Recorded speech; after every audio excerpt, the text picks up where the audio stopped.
maka dinding rahim akan meluru kembali bersama sel telur dan terjadilah menstruasi. Selanjutnya kita bahas tentang fase menstruasi. Siklus menstruasi itu terdiri dari 4 fase, di antaranya fase menstruasi, fase folikuler, fase ovulasi, dan fase luteal. Agar lebih paham, berikan gambar dan fokus pada level hormon. Kemudian kita berikan tanda warna yang berbeda. Hormon FSH berwarna hijau, hormon LH berwarna biru, hormon estrogen berwarna orange, dan hormon progesteron berwarna biru tua. Dan ini adalah gambar proses penebalan dinding rahim atau endometrium. Adapun penjelasannya sebagai berikut. Fase menstruasi. Fase ini dimulai ketika sel telur tidak dibuahi sehingga terjadi peluruhan atau menstruasi. Sehingga keluarlah darah melalui vagina. Menstruasi ini menyebabkan kadar hormon estrogen dan progesteron wanita mengalami penurunan. Fase ini terjadi pada hari ke-1 sampai dengan ke-5. Bisa juga sampai 7 atau 8 hari. Berikutnya fase folikuler. Fase ini disebut juga sebagai fase praovulasi atau fase proliferasi. Fase ini dimulai pada hari pertama haid dan berakhir ketika ovulasi. Pada awalnya, hipotalamus mengirimkan sinyal ke kelenjar pituitari untuk melepaskan hormon perangsang folikel atau FSH.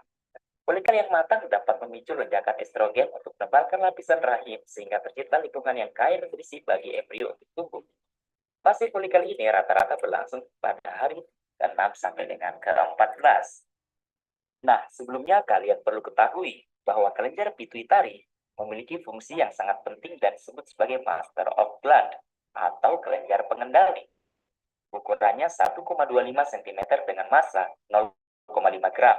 Kelenjar ini terletak di bagian dasar otak dan posisinya dekat dengan hipotalamus. Berikutnya fase ovulasi. Fase ini terjadi pada hari ke-14. Meningkatnya kadar estrogen selama fase folikel memicu kelenjar pituitari melepas hormon LH. Inilah awal terjadinya proses ovulasi. Ovulasi adalah proses ketika ovarium melepas sel telur yang matang. Selanjutnya fase luteal. Disebut juga fase pasca ovulasi atau fase sekretori. Setelah folikel melepaskan sel telurnya, zat ini berubah menjadi corpus luteum. Corpus luteum dapat melepaskan hormon, terutama progesteron dan beberapa estrogen. Peningkatan hormon ini membuat lapisan rahim menebal dan siap untuk ditanami sel telur yang telah dibuahi. Jika tidak terjadi pembuahan, maka terjadi penurunan kadar estrogen dan progesteron yang memicu menstruasi. Pada fase ini, wanita yang tidak hamil akan mengalami gejala sindrom premenstruasi atau PMS, seperti kembung, payudara terasa nyeri atau bengkak, suasana hati berubah, sakit kepala, berat badan bertambah, dan susah tidur. Demikian video tentang siklus dan fase menstruasi. Semoga bermanfaat. Wassalamualaikum warahmatullahi wabarakatuh.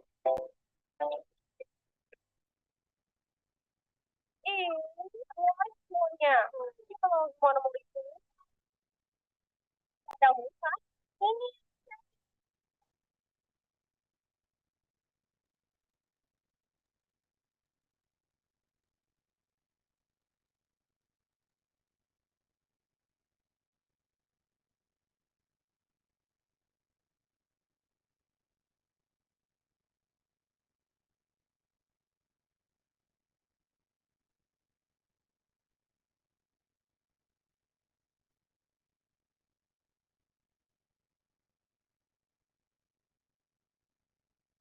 Oke, kembali ke slide.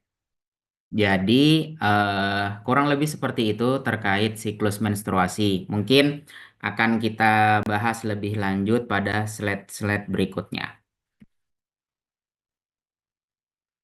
Suaranya terdengar, teman-teman? terdengar, Pak. Oke, terima kasih. Nah, ini biar bisa diulangin. Siklus menstruasi. Pada siklus menstruasi itu ada 4 fase. Yang pertama di sini ada fase menstruasi, kemudian fase folikuler, kemudian ada fase ovulasi dan fase luteal. Seperti yang sudah dijelaskan di video tadi, saat pada fase menstruasi ini, di mana saat tidak terjadi pembuahan, maka sel telur yang akan menuju endometrium akan dikeluarkan melalui proses peluruhan.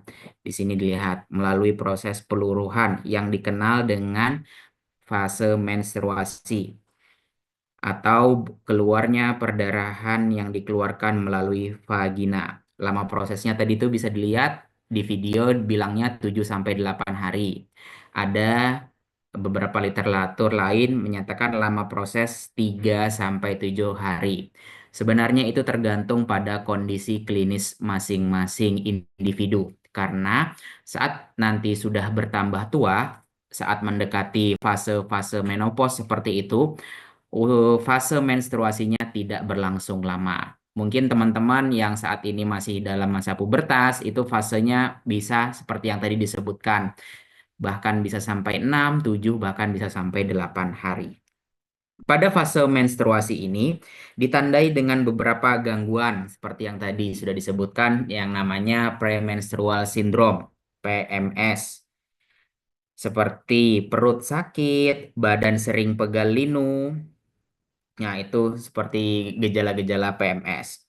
Lalu saat menstruasi terjadi gejala-gejala lemas karena di sini dinding rahim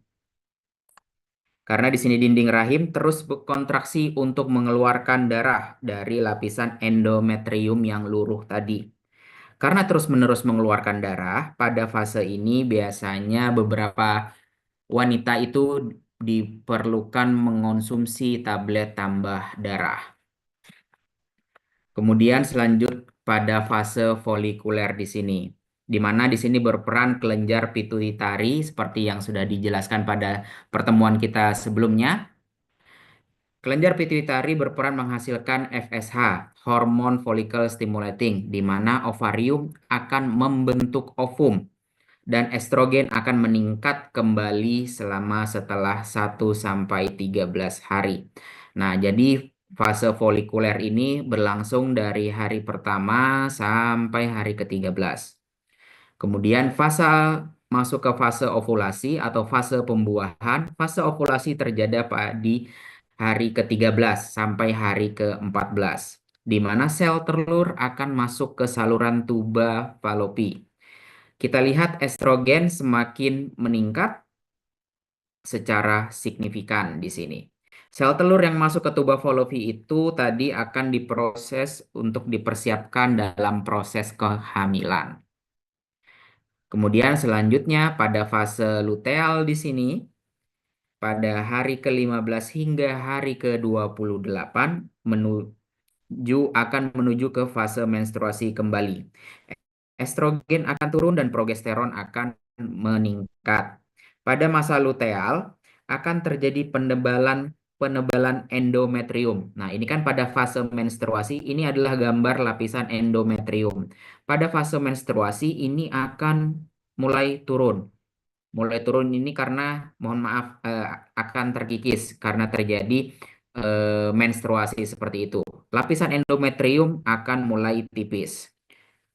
Dan pada fase berikutnya ini akan mulai menebal, dan pada fase luteal lapisan endometrium akan semakin menebal karena memang dipersiapkan untuk kehamilan. Ketika sudah dipersiapkan pada fase luteal ini, namun tidak terjadi pembuahan, selanjutnya maka akan masuk lagi ke fase menstruasi. Progesteronnya yang tinggi di sini, jika tidak terjadi pembuahan, maka progesteronnya akan turun.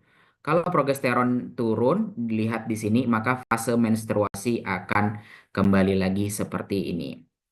Jadi secara singkat, siklus menstruasi berlangsung selama 28 hingga 35 hari. Ini bisa 28 sampai 35 hari. Di mana diawali pada fase menstruasi tadi, lalu masuk ke fase folikuler, yaitu pembentukan sel telur.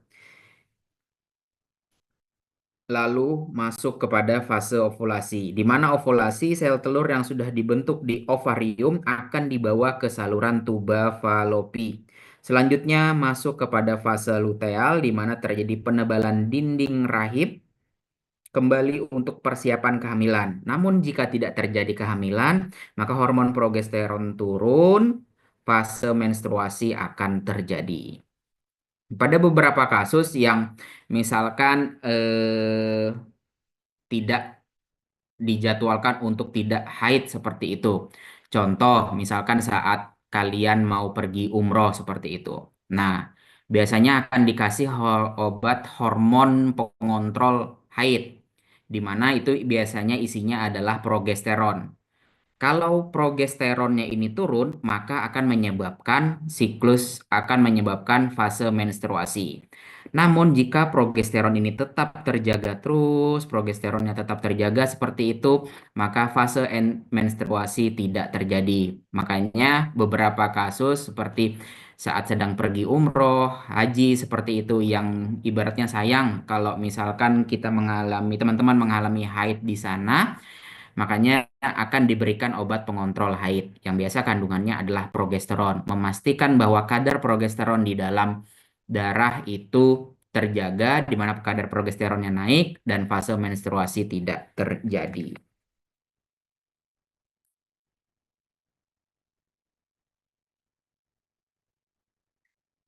Nah, itu tadi terkait sekilas eh, apa yang dimaksud dengan gangguan.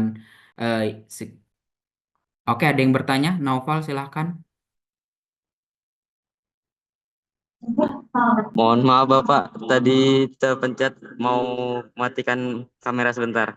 Oke, silakan kalau memang jaringan kalian tidak bagus di sana, tidak apa-apa dimatikan kameranya. Karena di lantai 2 dan di lantai 3 itu memang jelek ya jaringannya. Nah, di sini tadi sudah kita bahas terkait menstruasi itu sendiri. Nah, pada siklus menstruasi ada yang namanya gangguan-gangguan yang mungkin akan terjadi pada siklus tersebut. Ada beberapa gangguan, yang mana gangguan-gangguan ini yang pertama ada PMS, bahkan jika PMS-nya terlalu berlebihan bisa sampai PMDD. Ada yang namanya dysmenore, ada yang namanya amenore, ada yang namanya anovulatory bleeding. Ada yang namanya heavy menstrual bleeding atau perdarahan hebat saat terjadinya menstruasi. Kemudian ada yang namanya PCOS, Polycystic Ovarium Syndrome. Nah, ini adalah beberapa gangguan yang mungkin terjadi pada siklus menstruasi. Pada pertemuan kali ini tidak mungkin akan saya bahas semuanya. Yang akan saya bahas adalah beberapa yang rasionalitasnya terjadinya di masyarakat itu tinggi seperti PMS, kemudian dysmenore sampai ke amenore. Itu yang akan kita bahas. Kalau teman-teman mau baca lebih lanjut terkait hal ini, literatur yang saya gunakan dalam penulisan atau dalam presentasi ini menggunakan Dipiro yang sudah saya share ke teman kalian. Di sana ada chapter 100 di mana terkait gangguan pada siklus menstruasi.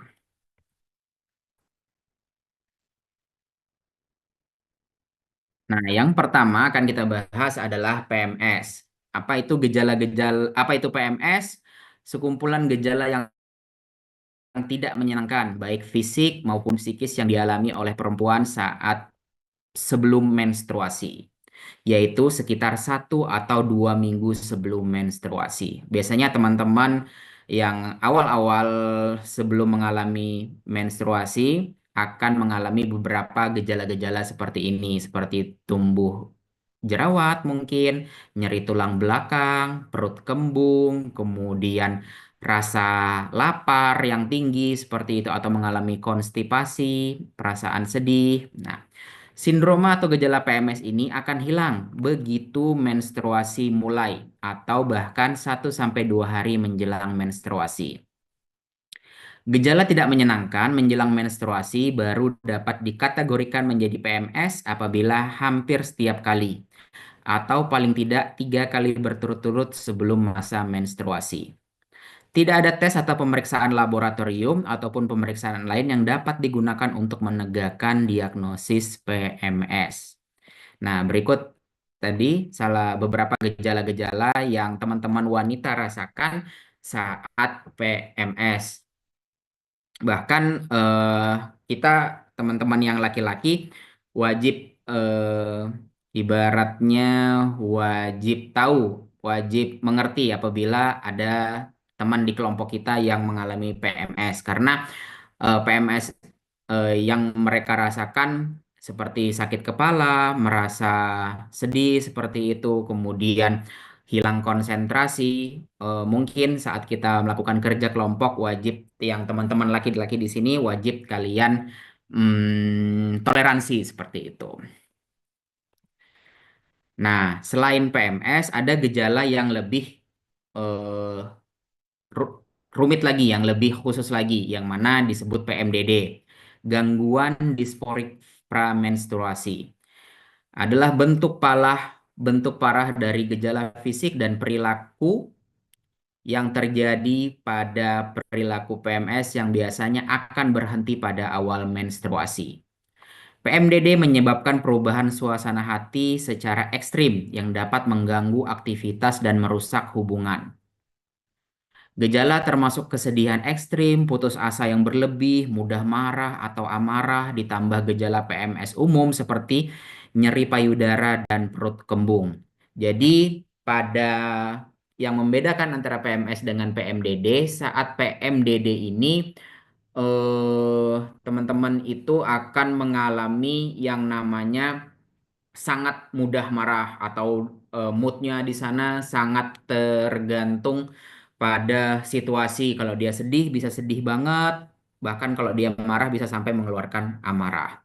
Beberapa penyebab di sini yang dapat menyebabkan PMDD, di mana terjadinya perubahan hormon, yang mana kita tahu ada perubahan dari progesteron dan estrogen yang mengalami fluktuasi, bahkan genetik juga, histori dari kontrol moodnya seperti itu.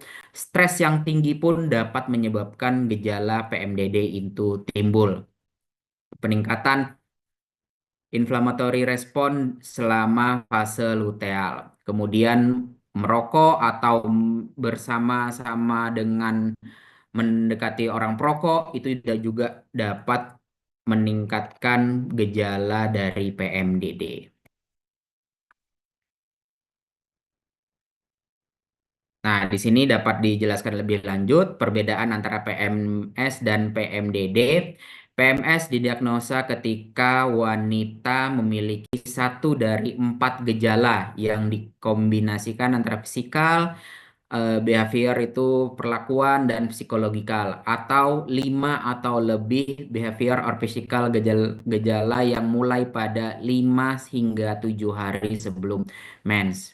Apa itu tadi gejala-gejalanya? Ada sakit kepala, perut kembung, kemudian kram perut seperti itu, sulit tidur, tumbuh rawan, kemudian darah keras, kemudian nafsu makan meningkat, seperti itu.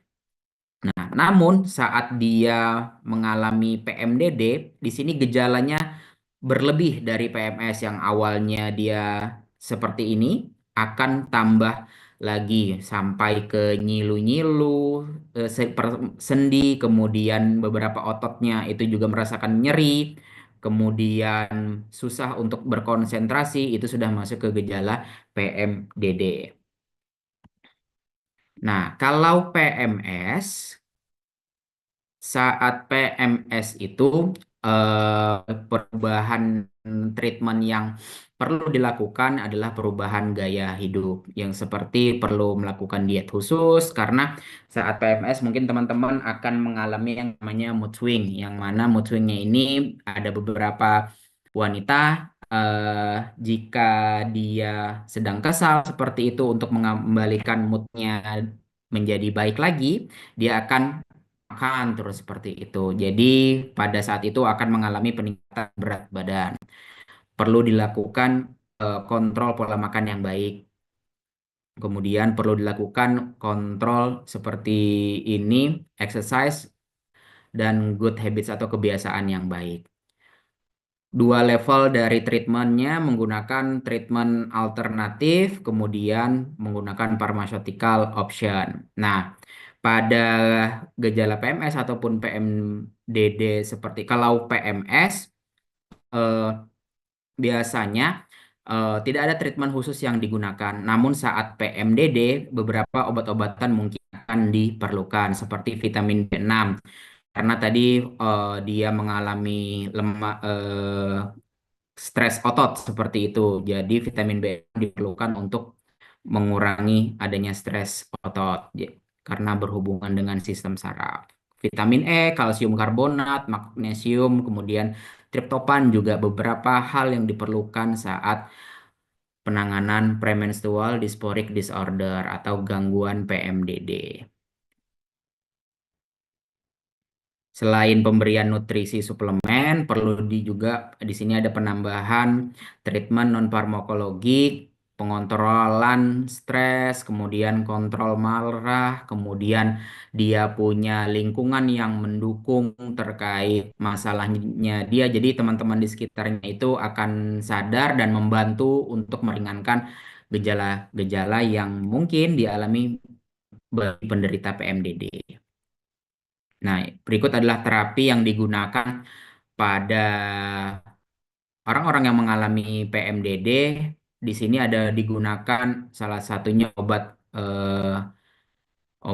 oral kontrasepsi, Yasmin, Yas. Ini merupakan obat oral kontrasepsi yang bisa digunakan karena terkait perubahan hormon progesteron dan estrogen tadi, makanya bisa diperlukan pengobatan oral kontrasepsi. Kemudian di sini ada pengobatan untuk SSRI, SNRI di mana ada citalopram, escitalopram karena di sini ada perubahan mood seperti itu. Di sini bisa yang mana obat-obat ini mood swing untuk mengatur mood seperti itu. Nah, tadi kita bahas terkait PMS ataupun PMDD. Kemudian masuklah kita pada yang namanya dysmenore. Dysmenore, kram dan nyeri pinggul saat haid. Tipe dysmenore ada dysmenore primer dan dysmenore sekunder. Dysmenore primer atau spasmodik, esensial, intrinsik, atau fungsional didefinisikan sebagai menstruasi yang menyakitkan tanpa adanya patologi panggul. Biasanya dimulai saat pubertas, mengikuti onset ovulasi dan muncul selama periode perdarahan. Dysmenore kongestif atau sekunder, penyakit pinggul yang mendasari misalnya ada kelainan rahim, kemudian adanya infeksi, adanya peradangan pada endometrium atau endometriosis, kemudian adanya benda asing, kemudian ada yang disebabkan oleh iatrogenik. Kemudian ada dysmenore membranosa berhubungan dengan keluarnya gips endometrium melalui serviks yang tidak berdilatasi. Jadi akan menyebabkan nyeri yang sangat hebat di sana. Yang dimana di sini teman-teman kalau dysmenore akan kram dan nyeri pinggul yang terjadi saat pada fase menstruasi. Gejala dysmenore apa saja? Mual muntah, sakit kepala, nyeri tulang belakang, kemudian ada nyeri pinggul, kemudian seperti kelingan seperti itu. Tata laksana dysmenore yang pertama, tujuan terapi dysmenore adalah menemukan penyebab dan mengurangi rasa nyeri sehingga dapat meningkatkan aktivitas kembali bagi penderita. Karena untuk dysmenore ini akan terus dirasakan selama masa siklus menstruasi. Di sini adalah tata laksana atau algoritma penata laksanaan dari untuk terapi dysmenore yang dimana bisa kita lihat di sini apabila ada dysmenore pertama dipertimbangkan dulu dengan terapi non farmakologik seperti misalkan yang keram-keram itu di bagian pinggul ada sekarang itu kayak bantal hangat yang mungkin bisa diletakkan di sana bahkan ada dijual sekarang itu terkait patch-patch kecil yang memang digunakan untuk meredakan nyeri pinggul yang terjadi saat dismenore. Jika itu efektif, maka lanjutkan pengobatan yang non farmakologikal seperti ini. Namun, jika masih tidak berefek, dipertimbangkan untuk diberikannya NSAID. Ada nanti di sana penggunaan ibuprofen, ada penggunaan asam mefenamat, ada penggunaan paracetamol. Jika berlanjut, diteruskan penggunaan NSAID-nya. Tapi jika masih bermasalah atau jika masih nyeri di sini, perlu diberikan combined hormone kontrasepsi, perlu diberikan obat pengontrol kontrasepsi. 2 sampai 3 siklus diberikan. Jadi tidak cukup hanya sampai 1 siklus. Apakah efektif? Bisa terus, jika efektif bisa terus dilanjutkan CHC-nya, combined hormonal kontrasepsi. Jika tidak efektif, maka di sini dipertimbangkan untuk diberikan MPA atau LNG use. Apa itu MPA? Medoxyprogesterone asetat dan levonorgestrel intrauterine system. Nah, ini adalah contoh farmakoterapinya. Tadi saat awal misalkan tidak efektif dengan terapi non farmakologik, dapat diberikan NSAID. Di sini penggunaan ibuprofen, naproxen, asam mefenamat, dan selexosip. Berikut adalah beberapa dosisnya yang dapat digunakan. Kemudian combined hormonal kontrasepsi, di sini ada norgestrel, low orgestrel, levonorgestrel yang mengandung contohnya Levora 28, Campresia, Aviana 28, Lesin. Yang ada di Indonesia yang pernah saya temui di apotek itu ada Yasmin, ada Yas.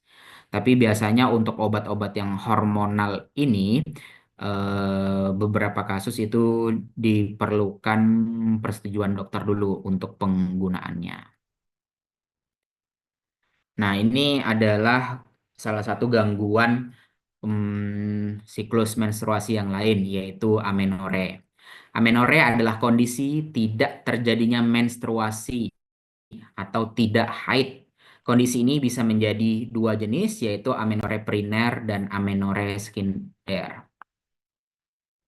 Amenore adalah ketika menstruasi tidak terjadi selama fase reproduktif antara fase pubertas dan masa menopause. Namun saat masa pubertas hingga menopause ini, hingga mau menopause, enggak, sebenarnya terkait kehamilan yang mau saya bicarakan. Di sini kan apabila terjadi hamil itu umum amenore itu akan jadi karena saat hamil hormon progesteron itu akan tetap tinggi, di mana kemudian tidak akan yang terjadi namanya fase menstruasi. Ini bukan disebabkan oleh penyakit. Oke. Amenore primer dan amenore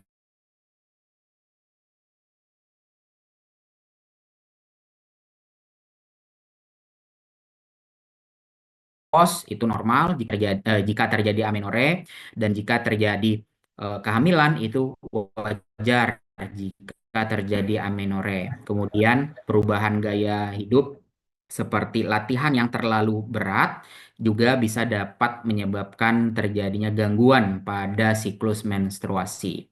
Kemudian beberapa penyebab yang lain yang dapat menyebabkan amenore itu ada PCOS, Polycystic Ovarium Syndrome.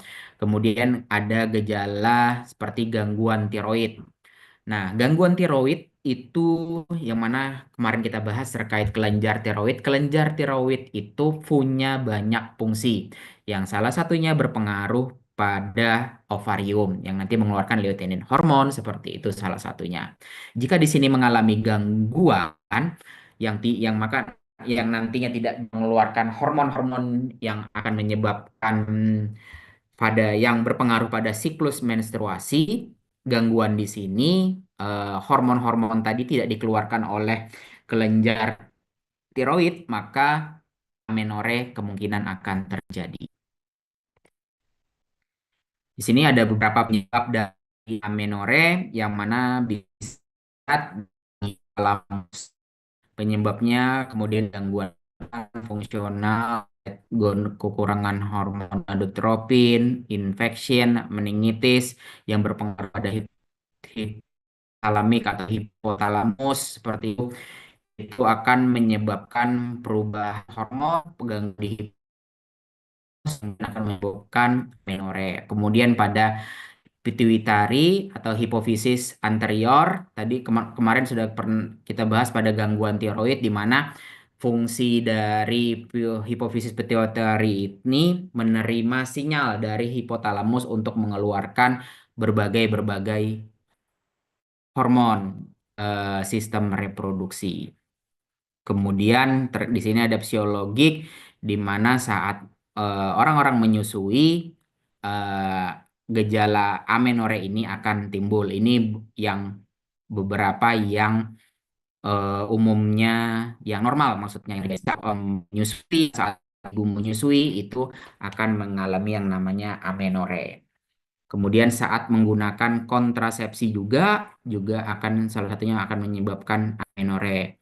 Estrogen, androgen, menopause, dan pada fase kehamilan, masa kehamilan.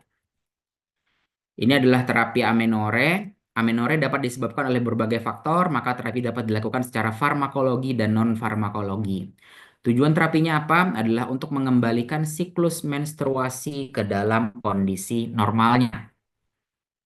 Jadi siklus menstruasi itu harus dikondisikan ke dalam kondisi normal. Jika sudah waktunya fase menstruasi dan tidak ada terjadi pembuahan di sana, maka dinding rahim harus meluruh. Hormon-hormon yang berpengaruh pada itu juga akan berpengaruh. Namun jika terjadi gangguan pada siklus menstruasi ini, beberapa hal yang lain akan menyebabkan gangguan. Tujuan terapi dari amenore yaitu mengembalikan siklus normal menstruasi, mencegah kerapuhan tulang, karena tadi terkait kalau terapi amenore, kalau ada amenore juga itu cenderung tulang rapuh seperti itu. Kemudian menjaga proses ovulasi dan tujuannya apa? Untuk terapi amenore yang utama adalah meningkatkan kesuburan. Bisa dengan mengontrol pola makan yang baik, kemudian lakukan aktivitas karena jika aktivitasnya terlalu berat pun juga dapat menyebabkan amenore dan di sini bisa diberikan pengobatan. Nah, ini adalah algoritma terapi dari amenore. Amenore yang hadir jika dinyatakan negatif hamil. Tapi kalau hamil itu umum sudah terjadi amenore. Penyebabnya apa? Dibagi menjadi anoreksia atau latihan yang berlebih, kemudian hiperprolaktin, kemudian anovulated secondary to PCOS, kemudian yang tidak diketahui. Jadi berdasarkan penyebabnya di sini, algoritma terapi untuk amenore itu sendiri pun akan terpisah-pisah. Misalkan di sini jika amenore disebabkan oleh karena memang aktivitasnya yang berlebih atau melakukan saat itu olahraga yang terlalu berlebih. Di sini dapat dilakukan pengontrolan berat badan, kemudian dapat menurunkan level latihannya, level nge-gymnya, kemudian dipertimbangkan untuk melakukan psikoterapi. Obat-obat yang perlu diberikan di sini ada pertimbangan estrogen, contohnya CHC ini tadi, combined hormon kontrasepsi, contohnya conjugate equine estrogen atau ethinyl estradiol patch. Ini adalah beberapa algoritma terapi amenore. Jadi mulai diruntut berdasarkan penyebabnya dulu seperti apa, kemudian dilihat nanti obatnya karena tiap penyebab obatnya akan berbeda-beda. Nah, ini tadi adalah farmakoterapi dari obat-obat untuk amenore. Jika hiperprolaktin dapat digunakan bromokriptin, kabergolin, kemudian dosisnya ada di sini 2,5 hingga sampai 15 mg per hari yang terbagi menjadi 2 sampai 3 dosis. Jadi bisa 2 kali sehari, bisa 3 kali sehari. Di sini ada amenore primer, pengobatannya menggunakan ethinyl estradiol. Kemudian amenore sekunder, pengobatannya bisa seperti ini. Alhamdulillah. Nah, Apa sih peran farmasis yang perlu dilakukan atau asuhan kefarmasian yang perlu dilakukan pada pasien-pasien dengan gangguan menstruasi? Yang pertama yang bisa kita lakukan adalah identifikasi dan asesmen, di mana dalam hal tersebut kita perlu mengkaji riwayat medis dan gejala pasien, mengidentifikasi penyebab gangguan siklus haid, mendeteksi potensi interaksi obat yang mungkin terjadi, yang mana interaksi obat tersebut akan mempengaruhi siklus haid. Kemudian kita bisa juga memberikan terapi farmakologi, memberikan konsultasi tentang pilihan terapi hormon, merekomendasikan obat pengatur siklus haid, menjelaskan mekanisme kerja dan efek samping obat. Farmasis juga dapat memberikan terkait edukasi kesehatan, memberikan informasi tentang manajemen gangguan siklus haid, memberikan saran gaya hidup dan diet yang mendukung kesehatan reproduksi. Kemudian terkait monitoring dan tindak lanjut, memantau efektivitas terapi, melakukan konseling secara berkala, merujuk ke dokter jika diperlukan pengobatan lanjutan. Pelayanan konsultasi farmasi juga dapat memberikan panduan penggunaan obat, menjelaskan interaksi obat, kemudian membantu pasien memahami kondisi kesehatannya. Jadi, eh, pasien itu jika sedang mengalami gangguan siklus menstruasi, perlu kita berikan edukasi terkait pemahamannya bahwa gangguan siklus mens itu dimungkinkan terjadi karena ada beberapa faktor penyebab-penyebab yang mungkin saat ini pasien rasakan. Oke, sampai di situ terkait menstrual related disorder atau gangguan siklus menstruasi. Sampai di sini, ada yang ditanyakan teman-teman? Silahkan.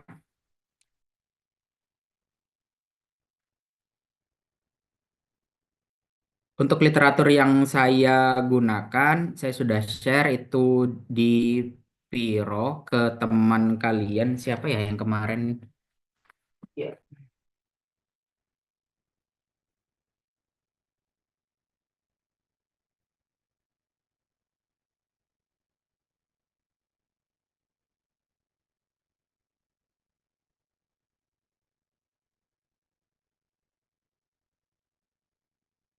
Hmm, Muhammad Adit Saputra kemarin saya share terkait literatur di Pironya di sana. Muhammad Adit sudah di-share ke teman-temannya? Sudah, Pak. Oke, terima kasih Adit.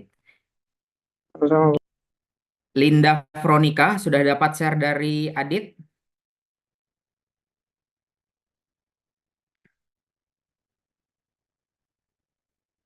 Halo, Linda Veronica.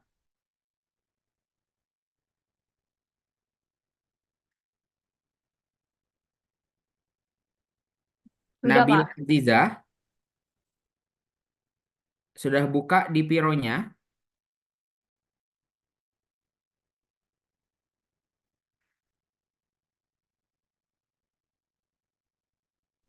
Sudah, Pak. Oke. Linda bagaimana? Sudah dibaca di Pironya? Kenapa Linda ini kalau setiap saya tanya dia pergi? Belum dibaca, Pak. Oh, suaranya gangguan ya. Oke, silahkan dibaca ya terkait asuhan kefarmasian itu kalau sudah kalian baca di Piro, insya Allah sudah semuanya ada di sana. Oke, terima kasih Linda, terima kasih Nabila. Michelle, bagaimana?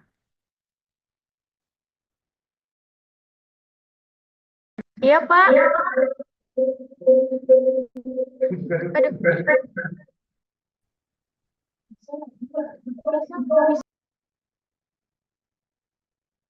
Oh, putus-putus ya. Internetnya nggak stabil.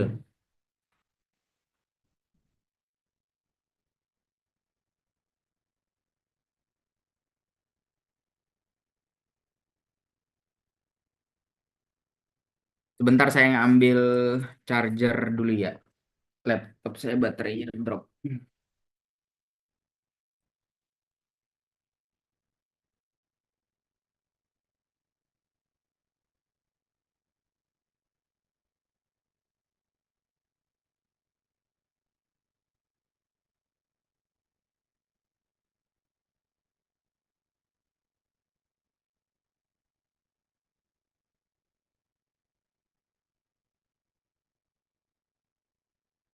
Di sini ada yang bertanya, ternyata saya nggak lihat.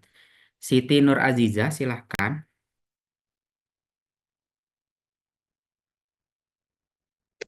Baik, Pak. Sebelumnya izin memperkenalkan diri. Perkenalkan saya Siti Nuraziza Yahya dari kelas B1 S1 Farmasi Umum 2023. Izin bertanya, Pak, terkait menstruasi sendiri. Jika seseorang yang sudah lama tidak mengalami menstruasi atau menstruasinya itu terganggu, Pak, itu apakah ada resiko kemandulan atau tidak ya, Pak? Terima kasih banyak, Pak. Oke, terima kasih pertanyaannya Siti Nur Aziza.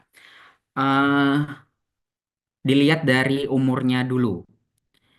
Kalau sudah masuk ke dalam fase menopause seperti itu, artinya kan dia sudah tidak yang mengalami yang namanya siklus menstruasi. Sudah orang-orang pada fase ini jatuhnya memang hormonnya kurang di dalam sana. Jadi fase menstruasi itu tidak terjadi. Bukan dibilang mandul juga karena memang di sini pada orang-orang pada fase ini tidak bisa hamil lagi karena sudah masuk ke dalam fase menopause.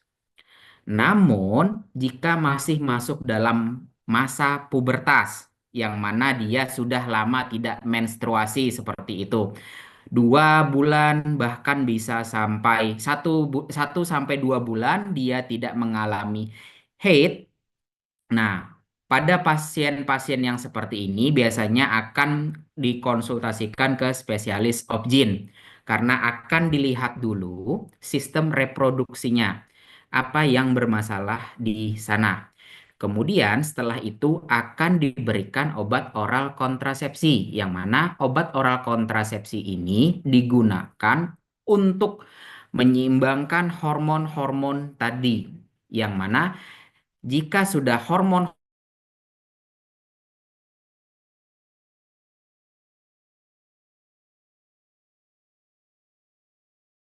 pasien tersebut kemungkinan jika treatment pengobatannya berhasil, jika akan terjadi siklus menstruasi, maka di sana juga kemungkinan akan hamil seperti itu. Jadi selama dalam masa pubertas, jika ada gangguan terkait siklus menstruasinya harus dinormalkan dulu untuk merencanakan program kehamilan seperti itu. Karena jika siklus menstruasinya tidak normal, pembuahan itu akan sulit. Kurang lebih seperti itu, Siti Nur Azizah. Baik, Pak. Terima kasih banyak, Pak. Sama-sama. Selanjutnya, Evelian, silahkan. Baik Pak, perkenalkan nama saya Fulian Shalanturi dari kelas B1 Umum 2023. Saya izin bertanya Pak, mengenai tadi kayak gejala dari PMDD itu kan Pak biasanya menggunakan kayak jamu atau obat herbal gitu kan Pak. Nah sekarang tuh kan kayak banyak kayak kemasan jamu tuh kayak Kinanti. Nah apakah itu aman Pak atau kayak lebih baik kita buat sendiri? Terima kasih Pak. Oke, pertanyaan yang sangat bagus sekali. Terkait terapi non-farmakologi. Kalau jatuhnya pertanyaannya itu ke eh, kita sebenarnya dapat menggunakan dua-duanya. Mau penggunaan seperti Kiranti atau mau kita buat sendiri pun nggak masalah karena kita punya ilmunya. Karena kita punya ilmu terkait yang pertama ilmu terkait pemakaian Kiranti yang mana di sini diperlukan ilmu karena Kiranti itu kalau nggak salah masuk ke obat herbal terstandar atau obat jamu jatuhnya. Kiranti golongan apa dia? Ada yang tahu? Kiranti golongan obat apa? Dia jamu, obat herbal tersandar, atau seperti apa? Kiranti sudah masuk ke obat herbal terstandar. Kalau mahasiswa farmasi seharusnya sudah tahu efektivitas dari obat herbal terstandar dia sudah di atas jamu. Jadi dalam dosis yang wajar dan dalam penggunaan yang wajar, Kiranti dapat digunakan.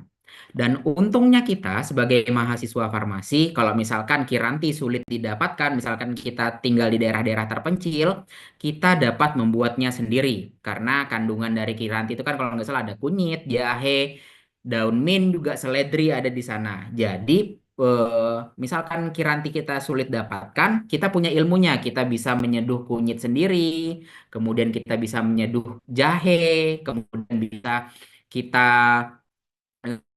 lain yang nyeri seledri juga bisa digunakan untuk mengurangi rasa saat PMS seperti itu. Jadi dua-duanya bisa kita dapatkan, dua-dua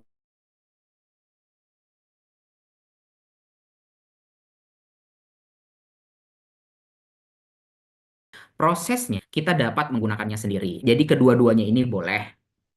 Seperti itu, Evelian. Baik, Pak. Oke, sama-sama.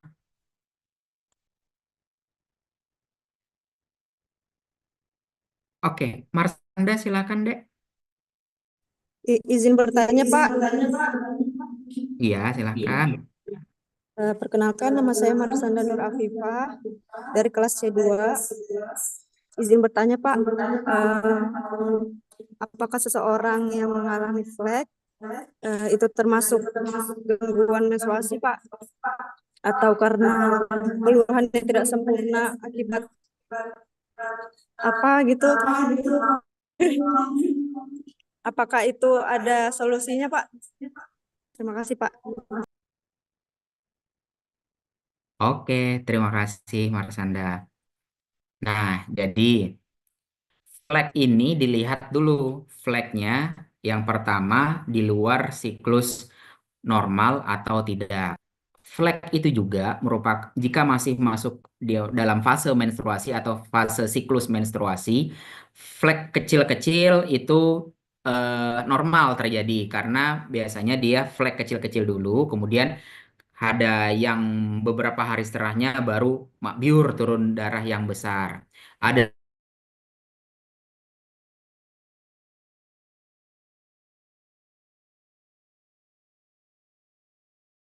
jika flek terjadi berulang dan terjadi di luar siklus normal saat fase menstruasi.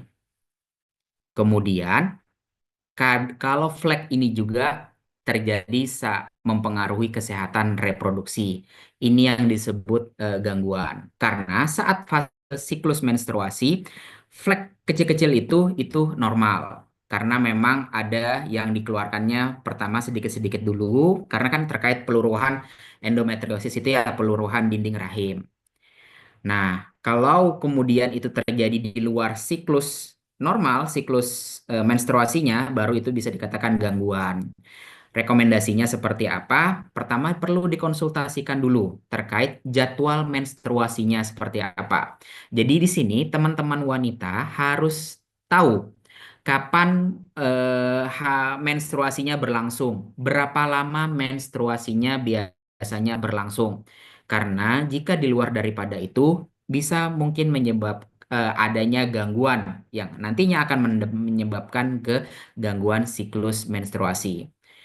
Kalau misalkan di sini kan gangguan siklus menstruasi itu bila haidnya kurang, dia seharusnya siklus haid itu kan 28 hari. Ternyata dia kurang dari 21 hari, dia sudah haid lagi. Nah, itu salah satunya bisa dikatakan gangguan menstruasi. Haid yang terlalu cepat. Kemudian haid yang terlalu lama pun tadi di atas 40 hari, itu juga bisa dikatakan gangguan menstruasi. Hal-hal seperti ini memang kita farmasis itu tahu obatnya. Namun terkait kondisi anatomi di dalam tubuh kita perlu pemeriksaan lebih lanjut. Nah, di sini kita perlu konsultasi dulu ke spesialis izin seperti itu. Nanti karena di sana akan dilakukan pemeriksaan ginekologi yang terkait pemeriksaan sistem reproduksi teman-teman. Kemudian perlu adanya akan dilakukan tes hormon karena ada beberapa hormon yang berpengaruh pada proses fase menstruasi itu. Kemudian bahkan bisa sampai dilakukan yang namanya USG terkait sistem reproduksi. Nanti akan dilihat tuh di sistem reproduksinya seperti apa. Kurang lebih seperti itu. Baik, terima kasih Pak. Sama-sama Marsanda. Reski Amelia, silahkan deh. Permisi Pak, sebelumnya boleh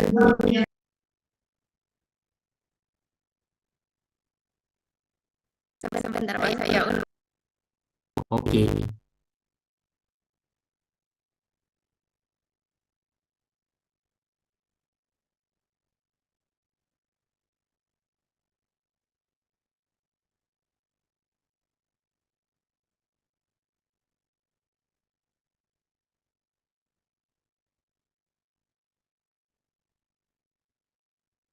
permisi Pak, nama saya Reski Amelia dari kelas 2 umum. Izin bertanya, tadi kan amenore itu ada primer sama sekunder. Nah, itu terapinya sama aja atau beda Pak? Soalnya tadi Bapak bilang kalau gejalanya beda, terapinya beda. Terima kasih Pak.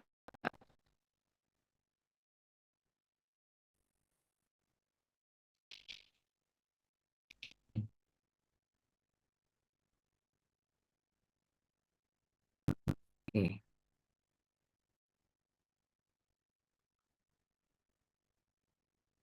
Oke.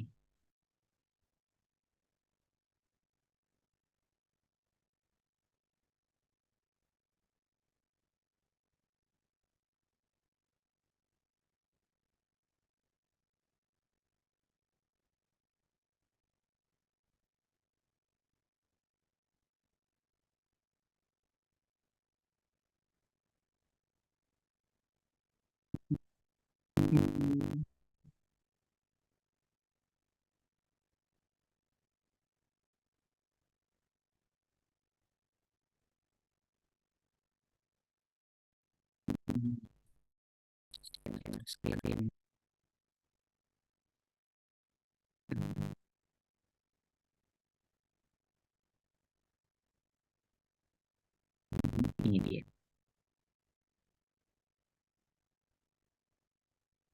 Nah, terlihat di sini terapi amenore primer dan amenore sekunder itu berbeda.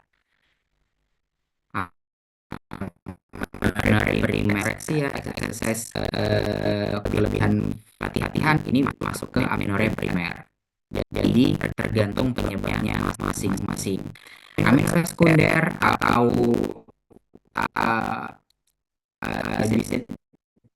di sini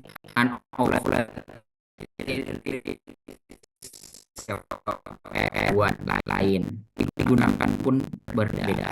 Jadi kita ketahui dulu penyebab terjadinya amenore itu seperti apa. Awalnya dia memang digolongkan ke primer dan sekunder. Di dalam penggolongan primer dan sekunder itu juga ada penggolongan lainnya yang mana nanti akan dibagi dalam 4 kelompok besar ini. Apakah terjadinya hiperprolaktin kayak gitu. Jadi terapi antara amenore primer dan amenore sekunder itu berbeda.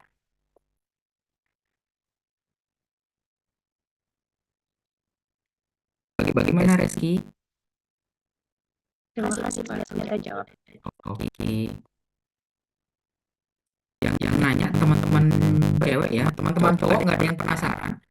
Adanya mungkin pacarnya kayak gitu. Kalau yang PMS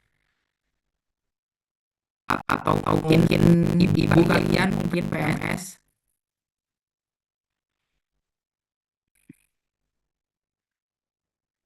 Jam berapa kalian praktikum deh?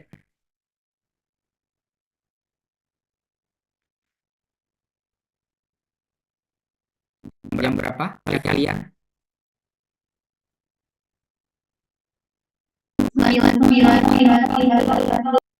Oke, jam 9. Kita akan masuk ke soal praktikum. Sebelum kita masuk ke soal praktikum, saya mau evaluasi dulu deh. Ini udah mau pertemuan ke-14 terkait perkuliahan kita farmakoterapi dan farmakoterapi lagi asuhan kefarmasian. kalian dijadwalkan itu akan sampai 5 kalau nggak salah. Jadi sampai kalian memperoleh gelar sarjana farmasi nanti ada 5 mata kuliah terkait asuhan kefarmasian. Kalian sudah sampai ke asuhan kefarmasian 1, saat ini sudah sampai di tahap asuhan kefarmasian 2, masih ada 3 tahap lagi. Perlu diperhatikan terkait waktunya. Saya ulangi kembali. Kalau memang dijadwalkan jam 7.30, harus jam 7.30 sudah ada di ruangan. Tidak ada lagi alasan yang telat-telat atau hal-hal yang lain. Karena kalian pembelajar. Tugas dari orang tua kalian adalah disuruh belajar. Kalau tadi malam memang ada laporan yang harus dikerjakan, kalian harus kontrol, kalian harus manajemen waktu. Karena memang wajar di farmasi itu mengerjakan tadi malam 2-3 laporan saat saya kuliah pun seperti itu. Kita seorang farmasis ke depannya harus pandai-pandai dalam mengontrol waktu. Tidak ada alasan bahwa kalau memang terlambat, sama saya khususnya, saya perbolehkan dengan catatan tertentu. Misalkan kemarin ada temannya yang kecelakaan saat sebelum berangkat ke kampus. Bahkan pada kasus seperti itu, saya perbolehkan jika memang tidak sanggup, tidak perlu mengikuti perkuliahan. Terkait penggantinya, kita pikirkan bersama. Contoh hal lainnya sebelum sampai kampus, misalkan kalian mengalami tadi sudah accident, contoh misalkan ada halangan di jalan, hujanan yang terlalu deras, silahkan WA ke saya. Bahkan saya pun juga akan mengalami hal tersebut. Jadi yang sangat penting di sini adalah komunikasi. Jangan dibiasakan untuk terlambat. Kemudian kalau misalkan tidak bisa datang 7.30, silahkan WA saya. Akan saya pertimbangkan alasan kalian kenapa tidak bisa datang. Ini perhatian untuk teman-teman semuanya. Karena saya pun mohon maaf belum bisa ngajar di kelas kalian secara langsung. Karena saya masih bingung nih bagaimana cara membagi 9 kelas seperti ini. Sebenarnya saya sangat ingin sekali berjumpa secara langsung ke teman-teman kalian dari. Oke. Masuk ke slide lagi. Slide hari ini cukup mudah saya rasa, tidak sesulit yang kemarin karena kasusnya lebih mudah pada hari ini yang akan saya berikan. Kemudian terkait pengumpulan laporannya sama besok pagi maksimal jam 7 juga. Maksimal jam 7 itu sore hari ini pun kalian boleh mengumpulkan. Ya. Jangan maksimal jam 7, maksimal jam 7 juga kalian kumpulkan. Enggak apa-apa sebenarnya, itu enggak masalah. Intinya kan saya minta maksimal jam 7 pagi dikumpulkan di meja saya. Kalau ada yang mengumpulkan lewat jam 7 pagi, akan ada beberapa konsekuensi yang akan mereka terima. Contohnya, yang paling buruk adalah kemungkinan laporannya tidak saya terima lagi. Kalau laporannya tidak saya terima, otomatis nilainya 0. Ya. Laporan dikumpulkan maksimal jam 7 pagi. Saya kembali ke slide-nya lagi untuk share kasusnya.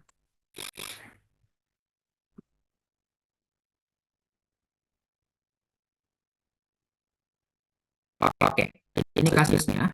Silahkan teman-teman scan.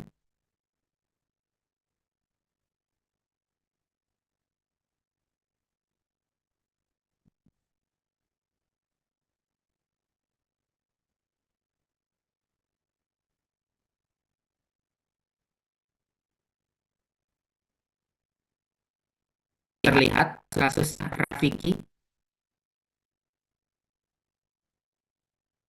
Rafiki Nazril? Ya, Pak. Sudah terlihat kasusnya? Sudah, Pak. Oke, silahkan dikerjakan. Oke, terima kasih. Semangat mengerjakan, semoga bermanfaat.